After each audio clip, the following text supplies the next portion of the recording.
అందరికీ నమస్కారం. మన కథలో ఛానల్ కి స్వాగతం.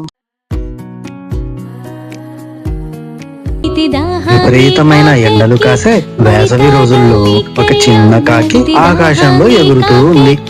ఆ కాకి చాలా దాహం వేసింది. అది నీళ్లు కోసం చుట్టూ వెతుకుతూ తిరగసాగింది. కొంతసేపటి తర్వాత ఒక ఇంటి దగ్గర ఒక పెద్ద కుండ కనిపించింది. కాకి ఆనందంగా కుండ దగ్గరకు వెళ్ళింది. అందులో నీళ్లు ఉన్నాయి, కానీ నీరు చాలా కిందకి ఉంది.